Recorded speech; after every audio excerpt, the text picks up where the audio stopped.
The Columbine shooting happened in Littleton, Colorado in 1999. Two boys, Eric Harris and Dylan Klebold, shot and killed 12 students, one teacher, and then took their own lives. In this presentation, I will be focusing on one research question. What societal structures made Columbine and other school shootings easier? I will be focusing on the three main structures I found: gun control, masculinity, and privilege. And I will explain how these topics impacted the Columbine shooting. I'll be starting with the very relevant topic of gun control. First, it's important to understand the background of gun control during the time. On November 30th, 1998, permanent provisions of the Brady Act went into effect. Gun dealers were then required to initiate a pre-sale criminal background check of all gun buyers through the newly created National Instant Criminal Background Check computer system. This new system allowed background checks to be done instantly, either electronically or by phone. On December 1st, 1998, the NRA files suit in federal court attempting to block the FBI's collection of information on firearm buyers. On December 5th, 1998, President Bill Clinton announces that the instant background check system had prevented 400,000 illegal gun purchases. The claim was called misleading by the NRA. This background gives us insight to the weak gun laws that were in place during the shooting and the NRA's opposition to reasonable gun control. The Brady Bill seemed to be a good contribution to gun control. Even one of the shooters, Eric, thought it might hold him back. He wrote this in his journal.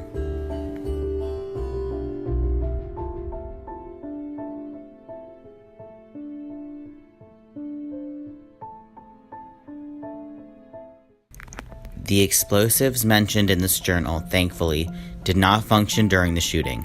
Unfortunately, the boys were able to get guns due to the loophole in the Brady Bill, also known as the gun show loophole. This loophole states that any person may sell a firearm to an unlicensed resident of the state where they reside as long as they do not know or have reasonable cause to believe that the person is prohibited from receiving or possessing firearms. Eric Harris actually had researched the regulations set forth by the Brady Act and even wrote about them in his class paper earlier in 1998. He states, "The biggest gaping hole is that background checks are only required for licensed dealers, not private dealers. Private dealers can sell shotguns and rifles to anyone who is 18 or older." Eric then goes on to write this in his journal.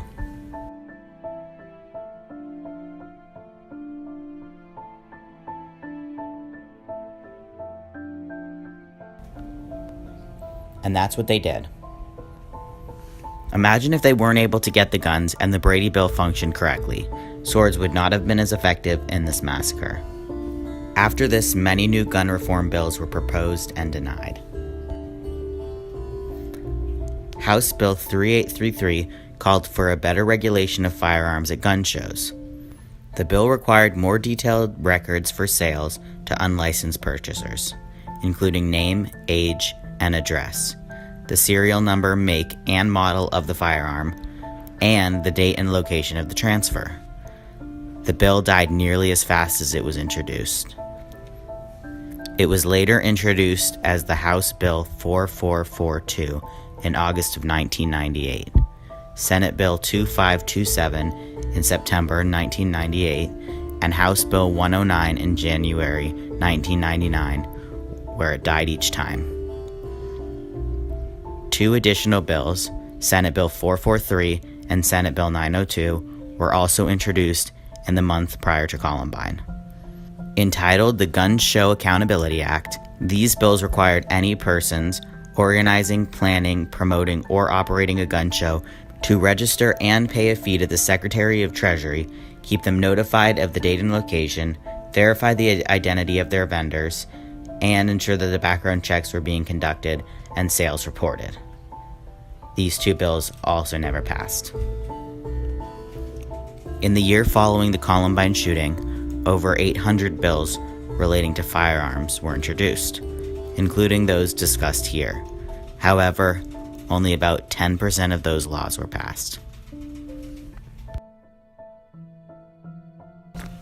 While gun control laws may have prevented the high death count in Columbine, it wouldn't have made these boys feel any less violent. When looking at research, it shows toxic masculinity is a contributor to violence in men.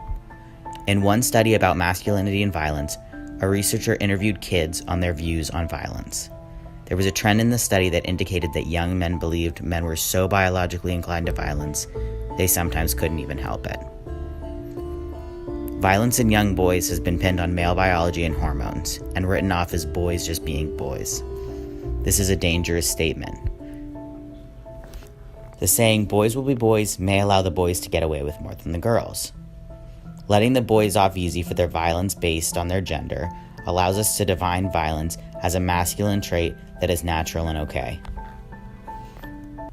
Johnson states, men's acceptance of the cultural association of manhood with control makes them complicit in its consequences, including the use of violence. We also see a clear pattern between more masculine kids and violence. In one of the studies I read, a researcher interviews children and found that more masculine children were significantly associated with bullying, use of homophobic language, and beliefs of supportive violence amongst boys. We also have tons of research on the impact of violent masculine video games and violent behaviors on kids. As you can see in this chart, the more hours playing video games, the more violent the child is. Obviously, video games can't be blamed alone for violence, but it does seem to encourage violent behavior. In this piece of Eric's journal, he talks about his planned disassociation from the massacre and his plans to make it feel as though he's in his favorite video game, Doom.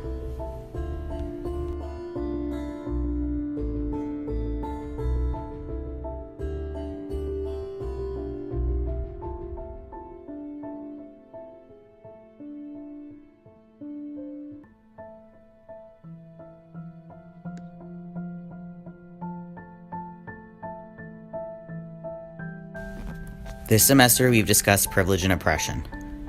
When thinking about Columbine, I immediately jumped to gun control and masculinity. But my brain doesn't immediately think of privilege. But if you pay attention, you can see the privilege that the shooters had and how it was portrayed in the media, especially with class and race. For one, the boys had an arrest record, and teachers saw and pointed out many red flags. If a person of color wrote papers surrounding guns and broke into cars, people would notice. The person might be arrested or at least put under the spotlight. We have a problem in our country of immediately labeling violent white people mentally ill and people of color terrorists. In a study I looked at, the researcher compared Columbine, a shooting with 2 white men, and Virginia Tech, a shooting with 1 Korean man. The results are concerningly unsurprising.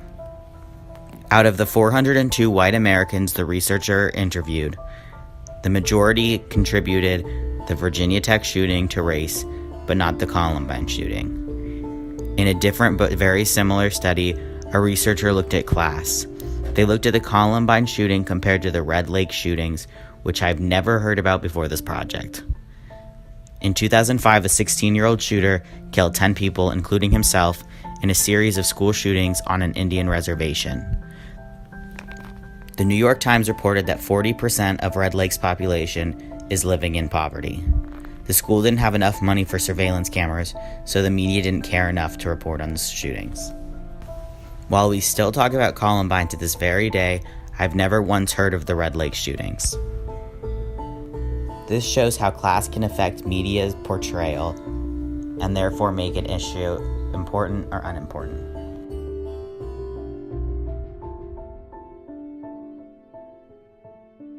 Most of this information was easy to find and accessible. There were many sources that discussed Columbine.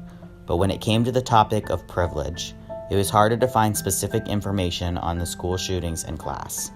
In the future, I would love to see more research done on the school shootings and how often poor school shootings go unnoticed.